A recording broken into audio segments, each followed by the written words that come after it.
Good day and welcome to the Outdoor Sports Club channel. I'm Ghillie Sniper 300 and I'm doing a first impressions video of the MantisX firearm training system.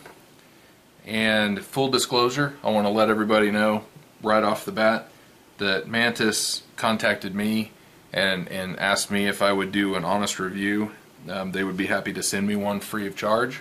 So I didn't pay for this. I just wanted to let everybody know, but I do want to point out that they very specifically asked for an honest review. There's no, of course there's an implied quid pro quo anytime you get something for free, but there was, they seem to be on the up and up. And it seems like they've given a decent number of people these to get reviews, to get their honest opinions on, and that's what I am going to attempt to do. I am also going to do a series of videos on it, so this is just kind of a first impressions. I've used it for in a half hour. I've had my son use it a little bit, just dry firing around the house. We've not done any live fire yet, but we've done some careful, safe dry firing, and just to kind of see how it works. I've done it on a rifle and this pistol, and I'm looking forward to doing a little bit more. And getting it into some other people's hands so that I can tell if it really helps or not. For me, some of the things that I do with a pistol I kind of know I do, but so far it has helped me drill in a little bit and get very specific on maybe some of the things that I could try. So far it seems pretty good, but let me back up for a moment and just kind of talk about it in general. For those that don't know, it's just a little plastic housing, and I'm almost positive there's an accelerometer in here with a Bluetooth communicator that talks to the app on your phone. The app is free. You can download it with or without I downloaded it before I even got this in the mail, so you can go get that. Won't do you any good without the attachment. It has a USB charging port on the back. It's got a kind of a multi-function button on the bottom, and with a little light indicator. You can mount this either direction. You can mount it on the side, on the top, on the other side, and you just tell the app. We're gonna look at that a little bit, but you just tell the app which way it's mounted, and it knows. So it arrived very well packed. The packing was good. I don't know that you need to know anything about the box. It's got this pretty cool little pelican case, which I thought was pretty nice. It looks to be waterproof. I don't really know. You can clip this on. There's these little clips on the side. You could clip it on with a carabiner or something like that. But it was very neatly packed, and I like the fact that it's got a bigger case than it really needs, and there's a lot of foam padding at least around the sides. The bottom maybe not so much, but I don't think anything's going to happen to it. Everything fits in there neatly. Comes with pretty clear instructions. I read through these, and they're pretty clear. The app is pretty self-explanatory, but it's good that they put the instructions in there and made sure that everybody understands how it sets up. It's got light indicators and what those mean, so that's good. Let's see, what else can I say before we go into just looking at the app, the way it looks. I dry fired this in this pistol and in my latest AR-15. My AR-15, it's a 16-inch, pretty standard AR-15. It's got a Chip McCormick, like 3.5 pound trigger in it. I'd have to get the trigger pull gauge out to tell for sure. I don't remember what this trigger pull is, but it's fairly light and the reset's very short. And what I found was that if I remember right, out of like 30 shots with this dry firing, it dropped about 10 to 12 maybe. So it's not catching every shot. I don't know that that's a problem for me. It's dry firing and it's a fairly light pistol. I mean, this pistol, they say that the Walther PPQ has the best trigger on the market, and Glock triggers aren't that bad. There's a lot of good triggers out there these days. I would say that this Walther, or Steyr M9A1 would probably rival the Walther trigger. It may not be quite as good, but I'd like to put it to the test with the Mantis app and some trigger pull gauges with various shooters shooting both. I think it would rival that trigger. My AR-15 trigger is a pretty decent trigger, pretty crisp. So I don't think it dropped any shots with the AR-15 though. I think it was just with this. But again, I don't know that bothers me. When I get out to live fire, I think that I don't think I'm going to be dropping any shots. Obviously, when you've got a heavy recoil, it's going to know where that shot is.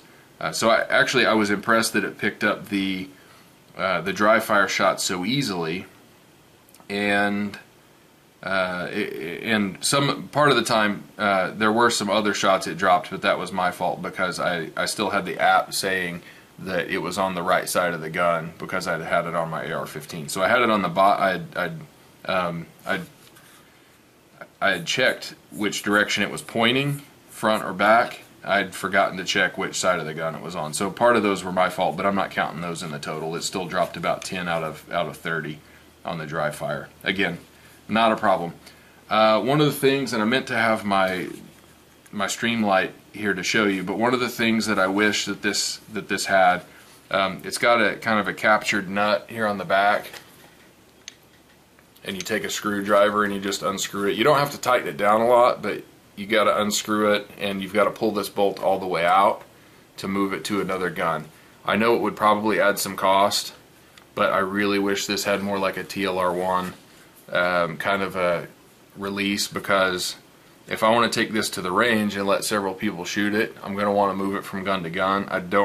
I usually have screwdrivers with me anyway when I go to the range. It's a good idea to have tools with you in case you have a malfunction or need to swap some parts in your gun. I'd rather not have to get a screwdriver after this thing every time. I wish that I had kind of that spring-loaded deal like the Streamlight has, where you can twist it out with your finger and then pinch it and pull it off. It's got a you don't have to pull the whole bar out. That would be nice. Aside from that, so far I really like it. We'll see if it really helps or not. So the rest of this video is going to be me talking through the app a little bit. Okay, I had to go get my Streamlight because I just felt like I had to show everybody. The Streamlight uses a little insert here for your recoil slot or groove or lug, whatever you want to call it, and you can change these out, but it uses this spring-loaded, you push on that, and this side of the rail that captures the other rail pushes out, and you've just got to tighten this down. You can put a screwdriver in there, but I usually just finger tight these, or a little bit over, you know, and it'll hold really well. I've never had a problem with that coming off. And then if you need to take it off, it just takes a little bit of I guess knuckle grease, I'll call it. It's not really elbow grease, but knuckle grease to get that to start turning, and then you can twist it a few times, push that, snap it off, put it on a different gun. I've swapped this, I need another one, but I've swapped this back and forth from my rifle to my pistol before. It would be really nice if I could do that with the Mantis. Again, I know that it would add cost, but I think it would be a feature well worth it, especially for a training piece. If someone were going to be out training someone, they're going to want to train them on their own pistol. They're not going to want to necessarily train them on, you know, a stock pistol out of their inventory. And then when the next student comes up, unless you're just using the same gun to train everybody on, you're going to want to switch it. Now, I know that for some instructors, if they would use that, they might have numerous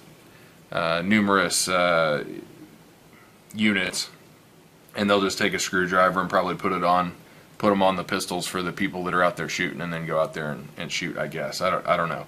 Not that big of a deal. It's just something I'd like to see. Okay, so the app is pretty self-explanatory. You just search for MantisX, and there it is. Download it, open it up, and when you open it up, it's going to ask you to connect. So you turn the device on, and then you click connect. It calibrates. You have to lay the gun down for a minute, and then whenever you get it calibrated the first time, it'll walk you through as you go into the settings.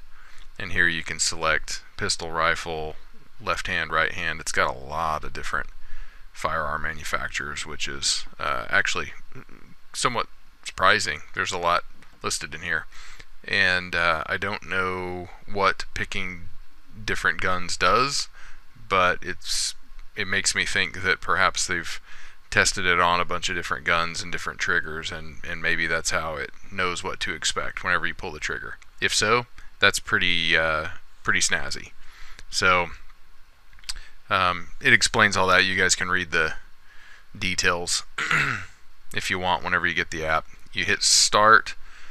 Once you've got it all set up, you hit start, and as you shoot, it just this is one of the 3 possible screens that you'll see, and you just either shoot or you'll rack the slide and pull the trigger, kind of pretend like you're shooting, do your regular dry fire exercises, and it will record the shots. So I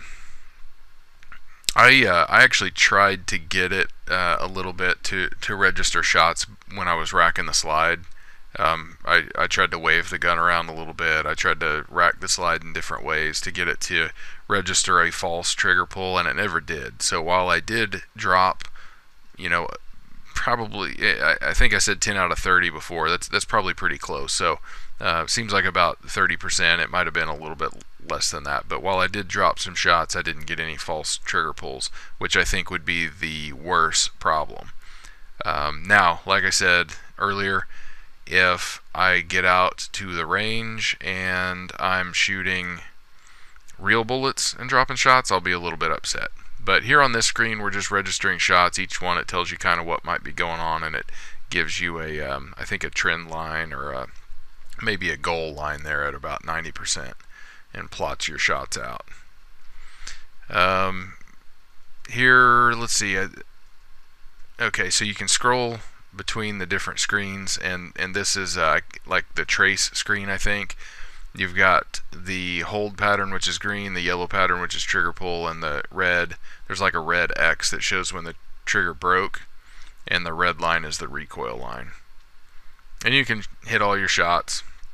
You can look at all your shots and swipe back over here, and here if you tap on a shot, it'll take you to the trace view, and then the first screen, it just kind of shows how many shots you had in each direction. And you can tap on the shots. It'll give you some good detail about what you might be doing wrong and how to correct it. So it's not always right, I don't think, but it's based on the direction. There's some fairly decent correlation between the direction the bullets are going, or the direction you're moving the gun as you pull the trigger, and what you're doing to cause that to happen. And if you can identify that, then you can also identify ways to counteract it.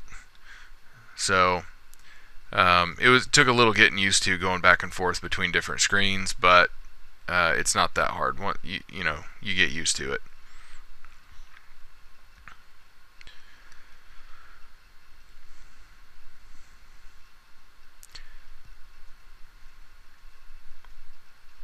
So I also shot it with my rifle, and I switched it over to the rifle, or my AR-15, and I put it over on the left hand side as far out on the rail as I could, and dry snapped it. And like I said earlier, I didn't get any, I didn't drop any shots. So and then I wanted to check out and see what kind of tips it gives you for a rifle, and it does. It gives you different tips, and there's some things that I'd never really considered in there. So I'm actually looking forward to trying to mount it on even a long range rifle just to see what it does. You know, a bipod heavy rifle. I'm just kind of curious, so don't know if I'll be able to, but it might be fun to play around with a little bit. So I think that about wraps it up. I can't think of anything else that I tried right off. So again, this is kind of a first look at the MantisX. I hope to go into more detail later about how it's working. This is basically how to use it and what my initial thoughts are on it. You know, hopefully over time I can talk a little bit more at length about how it stood up and how it's helping to identify things that might be areas for improvement. So That is the MantisX, and I'm Gilly Sniper 300 with the Outdoor Sports Club channel, and I appreciate everybody watching.